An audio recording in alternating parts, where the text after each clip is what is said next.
Hey guys, we are back. Hope everything's going well. Um, Hope everybody's safe and healthy. Okay, we're just going to keep moving along here, learning things here. I know we've got, for seniors, only a few more weeks, 2 or 3 more weeks, and you're done. Okay, now juniors, you'll keep going, obviously, till the end of the year, towards the end of May. So we'll kind of find out an exact date when we're kind of finishing up, but. Anyway, we're going to move on to another topic called permutations. Now, guys, you maybe have never heard that word, but basically it's a statistical word about which is very practical in a lot of different situations. If you have a group of things and you're randomly picking some things out of that group, how many different ways could you pick those things? So like my example would be, okay, let's say that there's 20 people running for, and I'm going to kind of go with next year's senior class. So this year's juniors. Let's say there's 20 people running for the offices for the senior class next year. Okay? And obviously there's 4 positions: president, vice president, secretary, treasurer. So we have 4 positions. Okay, so there's 20 people broken down into 4 different positions. Okay, so the question would be, how many different ways could those people be rearranged in those 4 positions? Okay, so if anybody could be president, now I know you choose which one you want to run for, but let's just use this example for what we're doing. So let's say everybody could be either going for president or vice president or secretary treasurer. Okay, the way you do this, though, we have the P, the letter P stands for permutation. So that's where that comes from. So there's 20 people and they're being put into 4 positions. So this is how you write it. How many things you have, how many items you have, and how many different individual positions are you putting them into. So that's what this means. 20 people into 4 positions. Now, this goes with what we were just doing. That's why this is in that next section. Okay, what we do is we do that factorial thing. So 20 factorial over, now the bottom is the number of things minus what order they're being put in. So 20 over 20 minus 4. So again, just whatever these numbers are. So again, guys, this isn't that hard of math compared to some stuff that we've done before. So obviously 20 factorial over 20 minus 4, we can see is 16. Okay, does everybody see that? So 20 factorial over 16 factorial. Now again, remember what we were just doing. So 20 factorial is 20, 19, 18, 17, 16, and would keep going. But remember, the bottom is 16 and keeps going, right? 16 and keeps going, 16 and keeps going on the bottom.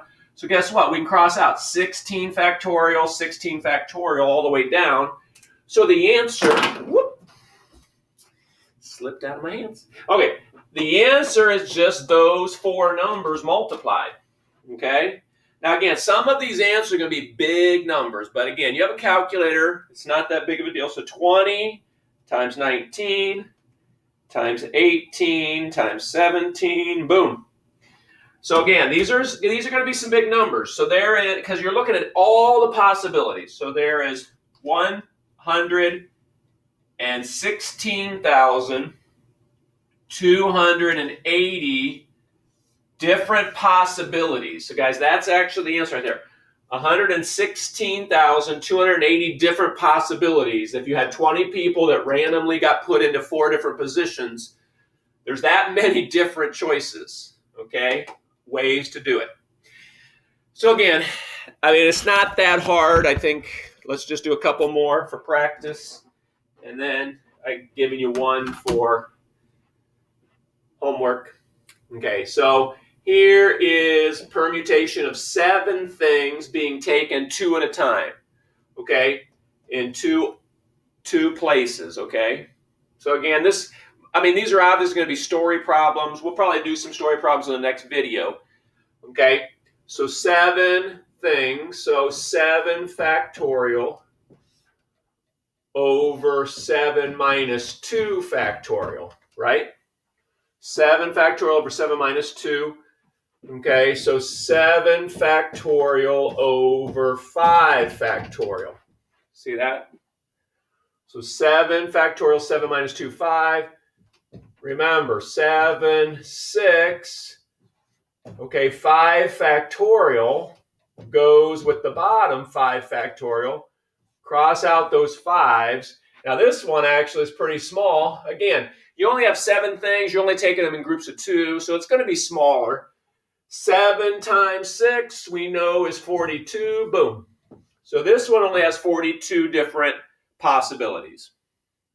Again, I mean the other one, 116,000. It's obviously different depending on how many things you have. The more things you have, the more possibilities. So that's why that one had 20.